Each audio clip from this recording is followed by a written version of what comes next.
Samantha can't even be useful in the kitchen. I bet she doesn't serve good meals at home. Suddenly all the cold stares in the room turned to me, seeing my reaction. Bob, feeling even more confident, began to boast loudly. "Man, my wife's cooking is terrible, huh? When did you taste my cooking? Aren't your meals always at your mistress's place?" "What?" I raised my voice, exposing Bob's infidelity. "It's no lie. I have evidence right here." I pointed to the documents held by my father-in-law. "My name is Samantha Waters, 35 years old. I've always been intimidated by the assertiveness some men have, even finding it scary. I have had very few romantic relationships and hardly dated. By the time I reached what they call middle age, my parents became concerned and suggested arranged dates. At first, I refused, but with few opportunities to meet men and my parents pushing, I felt the pressure to marry and went on several arranged dates. One of them was with Bob. Bob was a kind, responsible man and an elite employee at a top-tier company. Though he was big both in height and build, he wasn't intimidating, and I didn't find him scary. Talks of marriage went smoothly, and I met Bob's parents.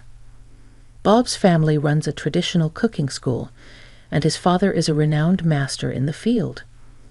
Bob's father, a serious man, always wore traditional outfits, which made me stand a little straighter every time I met him. On the other hand, my mother-in-law was soft-spoken, with a kind face brightened by dimples when she smiled.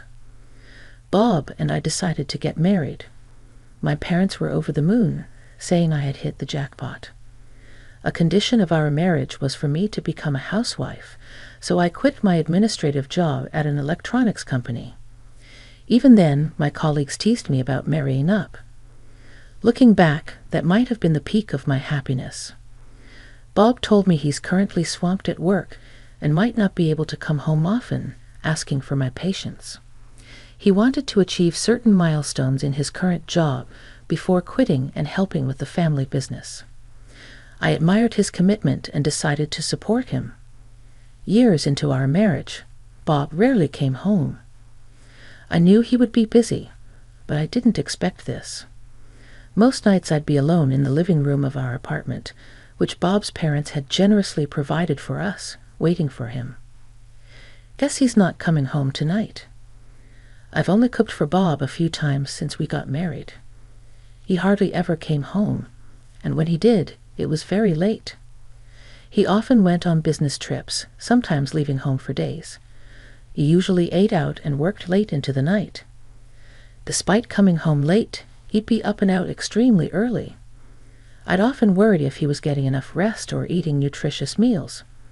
He'd leave without even having breakfast. One morning, as Bob was getting ready, I asked him why he didn't eat at home. "Bob, I wish you'd have a proper meal."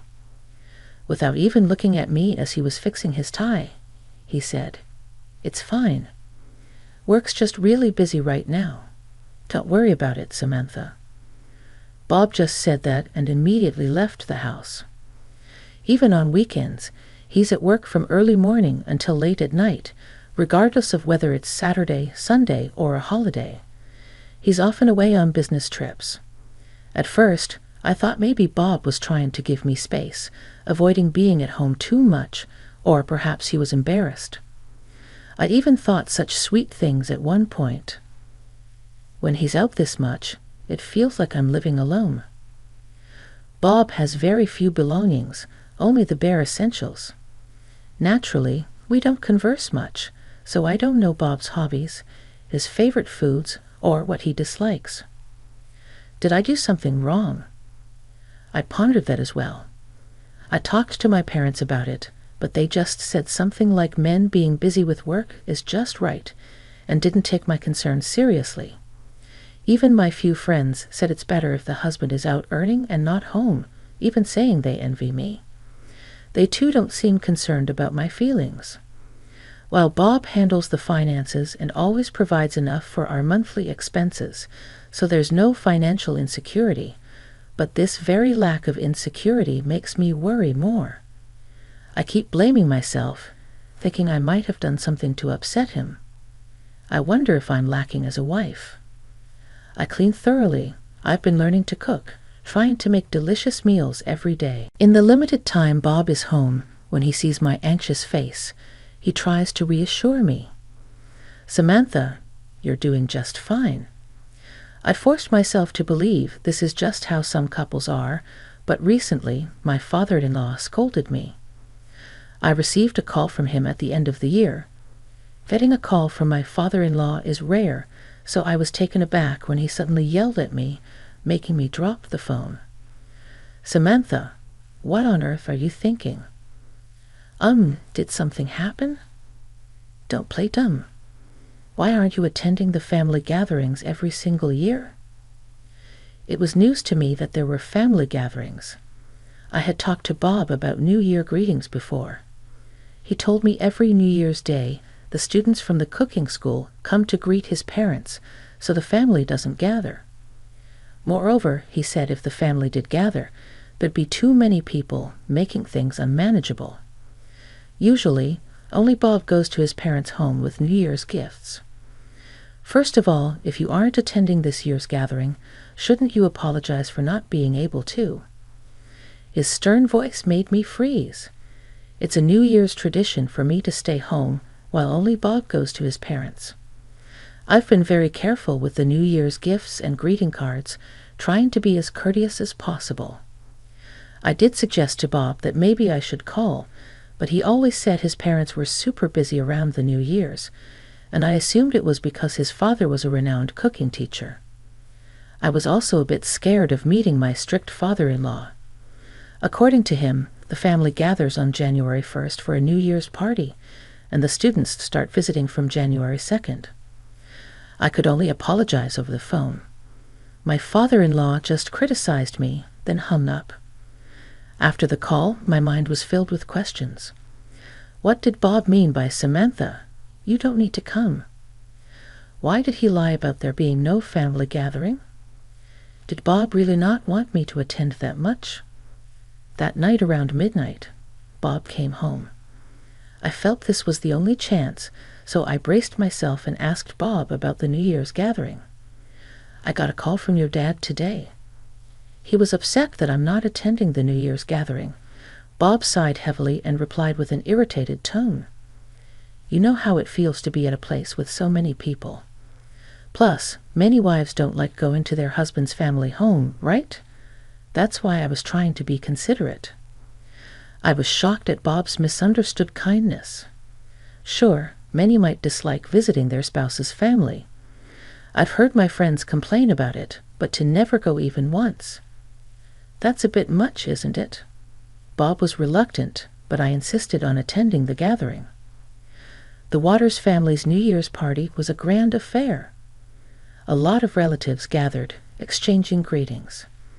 At last, you showed up. It's only natural for family to attend such events. My father-in-law said sternly. Even when I told him that Bob had said there wasn't any family gathering, my father-in-law remained furious. You've been avoiding us because you didn't want to see us, he accused. Unable to respond to his anger, I gave up on arguing. The rest of the family also gave me cold looks. I expected that and decided to endure. What I couldn't stand, however, was that Bob didn't come to my aid at all. Instead, he just quietly drank his beer. As the night progressed and drinks flowed, people started coming over to me with complaints. I've never seen you do any housework. That's all Bob ever talks about, one said. In my mind, I whispered, it's because Bob hardly ever comes home.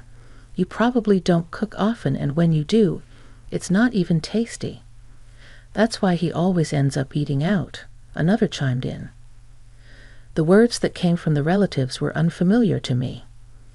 What had Bob been telling them? I couldn't understand why he belittled me like that. I'm sorry. I'll be careful from now on. Given everyone's stern remarks, I couldn't do anything but sincerely apologize. I helped out in the kitchen serving drinks, feeling like I was walking on eggshells. I barely managed to greet all the relatives and students before heading home completely drained. Bob said he was going to head straight to work from his parents' house, so, like in the morning, he was on his own in the evening. Looking back, a lot of things seemed odd. Why did Bob say there wasn't any family gathering? Now there's talk that I'm that wife who doesn't do any chores. Could there be a connection between Bob not coming home and these rumors? Once something piqued my interest, I couldn't let it go. Luckily, I had plenty of time. I decided to follow Bob and see what he was up to. It's what you often hear detectives on TV call tail surveillance, or simply tailing. In the morning, I discreetly followed Bob when he left. I knew where Bob's company was, so I had no trouble tailing him there. It felt a bit exciting, like I was playing detective. It felt more fulfilling than just spending a day at home. I killed time at cafes and diners near his workplace and followed him when he left. That day, he didn't do anything suspicious and returned to the office in the evening. I kept an eye on him from a cafe with a view of his office, and around 7 p.m., Bob came out. Was he leaving work early today? If he headed straight home, he would find out I wasn't there.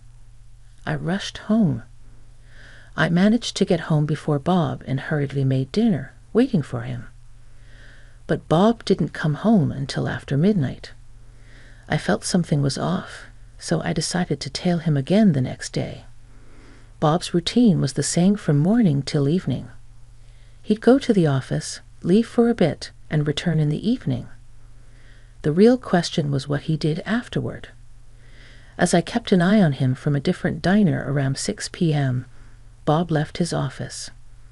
Today, I decided to tail him directly. Instead of heading towards the station for home, Bob started walking in a different direction. I hesitated for a moment.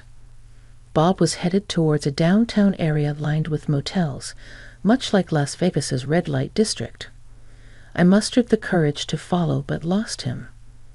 As I was looking around, Bob suddenly appeared before me. Both of us were startled and just stared at each other. Bob was the first to speak. "Samantha, what are you doing here?" Caught off guard, I stuttered. "Why are you here of all places?" "What have you been up to during the day?" I was taken aback. Bob was the suspicious one, not me, yet he was acting like I was up to no good. "First off, get back home. We'll talk then." Being scolded by Bob in such a public place was too embarrassing, so I practically ran back home. The moment Bob got home late that night, he confronted me with something unbelievable. "You think just because you're bored at home, you can follow your husband around. Why the hell should I have to support someone like you?" I tried to defend myself, albeit weakly. "I do take care of the house. Just because you do a little cleaning, don't say you're handling the chores. From now on, you've got a budget of $100 for the month." I was speechless. How am I supposed to live on just $100? The water and electricity bills are automatically deducted from my account, and I bet my food isn't costing you much, Bob said with a nasty smirk. "At least let me work part-time then," looking down on me, Bob sneered. "No way. You work full-time just like me, and don't even think about skimping on the housework." No matter how much I tried to argue, Bob's mind was made up. In the end, I had to return to my previous job at an electronics company. Now I was stuck doing all the housework on top of a full-time job. My life suddenly became incredibly hectic. I had no time for my detective hobby anymore. I was swamped with work and chores. Ever since that day, Bob had been constantly berating me, nitpicking about the housework. Every morning in the brief moment we crossed paths, he'd find something to complain about. "The windows are dirty, there's dust in the hallway, you didn't iron my shirt." And because I worked too, I had to handle these chores at night. Before I knew it, it was the end of the year, and the New Year's gathering was approaching. Bob, as always, said I shouldn't attend.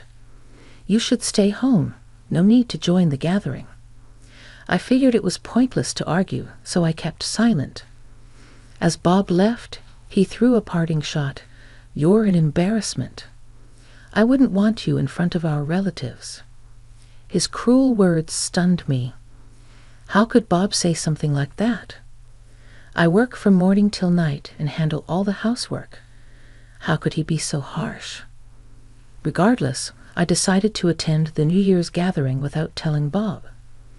I had to let my in-laws, Mr. and Mrs. Waters, see the real Bob, tightly gripping the thick envelope I had just received. I headed to the Waters house for the New Year's gathering. I took a deep breath and opened the door. At the New Year's gathering, when I suddenly showed up, Bob looked shocked. But probably because he didn't want to make a scene in front of everyone, he just glared at me without saying a word. His relatives' gazes towards me were as cold as ever. They were all whispering, condemning me. I'm sure they've all just been fooled by my husband.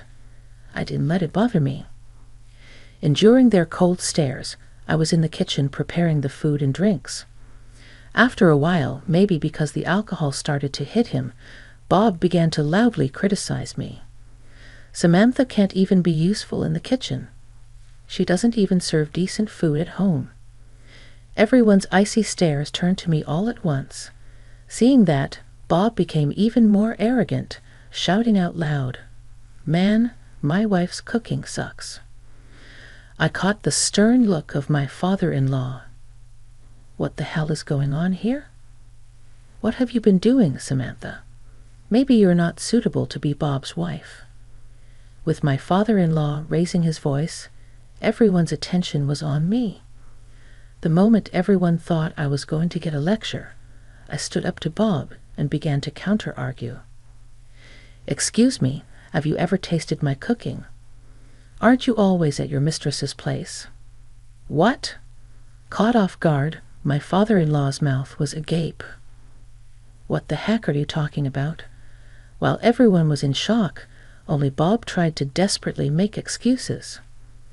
"Come on, Samantha, just because people are talking bad about you doesn't mean you should spread such lies."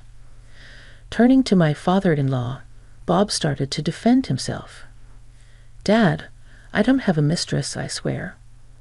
"I hope so." My father-in-law seemed to want to believe Bob. He nodded in agreement to Bob's words over mine. Thinking he had regained my father-in-law's trust, Bob puffed up his chest and started to shoot back. "Always saying crazy stuff. There's something really wrong with you." It wasn't just a spur-of-the-moment claim that Bob had a mistress. I pulled an envelope from my bag, showing the documents inside to my in-laws. Bob continued to vehemently criticize me. "Hey, apologize now, and I'll forgive you for lying." The relatives seemed to believe that Bob didn't have a mistress. They sent me stern glares. My father-in-law and mother-in-law were seriously reading the documents. The documents I provided were the result of an investigation into Bob's infidelity. It was clear that Bob's behavior was suspicious, so I had hired a private investigator to dig deeper. The results from the investigator were clear. Bob was caught red-handed. The reason Bob wasn't coming home was because he was with his mistress. He mostly spent his time at her apartment, and sometimes they would even check into motels. Bob was always eating at his mistress's place. While I was managing on a budget of 100 and working full-time, taking care of all the household chores, Bob was having a good time with his mistress. The time I ran into Bob in a motel district, he was about to meet his mistress there. I loudly exposed Bob's infidelity. It's not a lie. The evidence is right here. I pointed to the documents my father-in-law was holding. Murmurs arose from the relatives. "Hey, Bob, is this true? What's going on? Is this some kind of fabrication?" My father-in-law and mother-in-law were engrossed in the photos. "Bob, is this true?" Sweating, Bob tried his best to deny it. "No, that's not true. I don't have a mistress." What my father-in-law and mother-in-law were fixated on were the photos of Bob holding hands with an unknown woman entering an unfamiliar apartment, pictures of them picking out jewelry together in a store, snaps of them drinking wine in a fancy restaurant, pictures of them shopping for groceries. In all of them, Bob's carefree smile was captured. I relentlessly confronted Bob. Why did you lie about not wanting to see the family or that the food isn't good? I never lied about any of that. Bob seemed to be playing dumb even now. I was deeply disappointed by his attitude. Everyone went quiet as Bob and I argued. Then a loud voice from my mother-in-law filled the room. "Bob, what on earth are you doing?" Bob was taken aback by her sudden outburst. No, that's not it. My mother-in-law, usually a gentle soul, now had a stern, almost menacing look in her eyes. Even though she wasn't yelling at me, I was still scared. "What do you mean? Are you saying all of this is made up?" She spoke in a calm voice now, but it was even more chilling. The other family members remained silent, overwhelmed by her presence. So the story about Samantha was a lie. "Explain yourself." Relatives whispered among themselves. "I've never seen her so mad. She's always smiling, but she's the scariest when she's angry." Seemingly resigned, Bob sat down in a traditional manner and began to explain in a soft voice. "I knew that woman before we got married. We met at a club in Las Vegas." The room buzzed with whispers. Both my father-in-law and mother-in-law looked at Bob sternly. With this strict family, I thought they'd never accept me marrying a woman from Vegas. It seemed like Bob might be crying as wet spots appeared on the floor. So I thought of marrying any suitable woman and then live with her. "That suitable woman is me, huh? I'm sorry.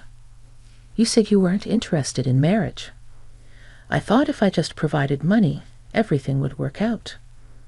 A question popped into my mind. Then why did you badmouth me to my in-laws? Had it not been for those rumors, I wouldn't have been so suspicious. I wanted her to be my real wife. I despised living with Samantha, whom I didn't even love. So I wanted to divorce you somehow. Do you realize how selfish you sound? Bob seemed to shrink even further. "Ah, I'm sorry. I'd always been told I wouldn't be a real man unless I got married. So I thought I had to get married at any cost. I believed that once I was divorced, no one would bother me about remarrying." Bob assumed that once divorced, his parents wouldn't interfere with his remarriage, so he could then focus on his affair. All he needed was an excuse for the divorce. He had to make it seem like it was my fault, not his. That's why he tarnished my reputation. The reason for setting the living expenses at $100 was because he didn't want me to find out about his infidelity. He figured if he only gave me $100, I wouldn't be able to investigate, and if I worked full-time, I probably wouldn't have the time to look into it. It seems he never thought of using a private investigator. Such recklessness led to his downfall, and now Bob had to apologize in front of the family. You knew an affair was the one thing you shouldn't have done, right? You even betrayed Samantha, who has done so much for you. Veins were bulging on his mother-in-law's forehead. Her anger seemed endless. Bob was shedding tears and snot. "Bob, you're the disgrace of this family. We're cutting ties with you." Everyone in the family was shocked. Probably what his mother-in-law says is the final word in this household. His father-in-law nodded in agreement. Bob no longer had a place in this house. In front of all the relatives, Bob's affair and lies were exposed. His own mother told him they were cutting ties. Dizzy and crying, Bob silently left the room. After Bob left, his mother-in-law came to me, holding my hand and apologizing. "Samantha, I'm so sorry for what Bob did. You can divorce him if you want. We won't blame you." With tears in her eyes, his mother-in-law continued holding my hand. We were so deceived by Bob. We're so sorry for shouting at you for no reason, Samantha. I always thought his father-in-law was a silent and stubborn man, but he was quick to admit his mistakes and apologize. He's a good person, and I realized this family runs smoothly thanks to his mother-in-law. They're such good parents. I wonder why Bob became so deceitful and disrespectful. I reconciled with my in-laws, and shortly after, my divorce with Bob was finalized. The divorce went just as Bob wanted. After being disowned by his family due to the affair, it seems Bob lost his backing from a prominent family. I heard he's been demoted at work and is now in a less significant position. His income decreased significantly, and his mistress got tired of him and left. I got this info from Bob's mother-in-law. From the Waters family, I received more than twice the usual amount. I'd assume part of it was hush money. Now that I have some extra money, I'm indulging in luxury trips abroad a few times a year.